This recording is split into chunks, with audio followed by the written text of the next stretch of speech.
एक गांव में दो पति पत्नी अपने बेटे के साथ रहते थे। बेटा दिन भर मस्ती करता था। उसकी माँ उसे बहुत मना करती कि अगर तुम मस्ती करोगे तो मैं तुम्हें खाना नहीं दूंगी। लेकिन वह फिर भी मस्ती करता था और उसकी माँ उसे पूरे गांव में ढूंढती थी और अपने हाथों से उसे खाना खिलाती थी।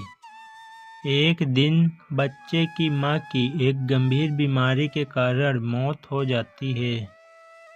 कुछ समय के बाद उस बच्चे के पिता अपने बच्चे को माँ का प्यार मिले ये सोचकर एक दूसरी शादी कर लेते हैं।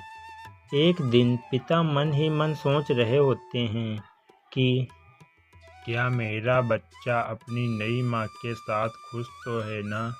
क्या मेरे बेटे को उसकी पुरानी माँ याद तो नहीं आती है? मेरे बच्चे को नई माँ और पुरानी माँ में क्या फ़र्क लगता होगा? इतना बोलकर वो अपने बच्चे को अपने पास बुलाता है और अपने बेटे से पूछता है कि तुझे तेरी नई माँ और पुरानी माँ में क्या फ़र्क लगता है?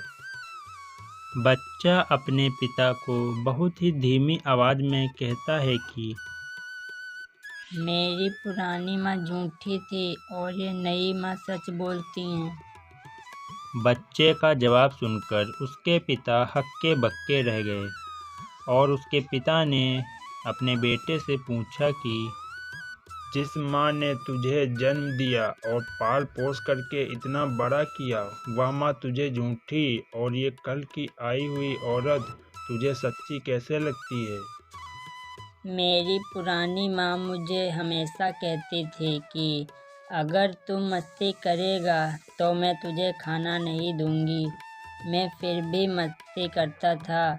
इसके बावजूद भी वो मुझे पूरे गांव से ढूंढ कर लाती थी और मुझे अपने हाथों से खाना खिलाती थी।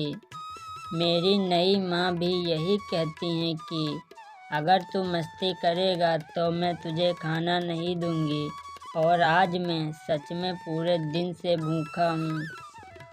अपने छोटे से बच्चे की बात सुनकर पिता के आंख में आंसू आ गए। इसके बाद से वो खुद ही अपने बेटे की देखभाल करने लगे।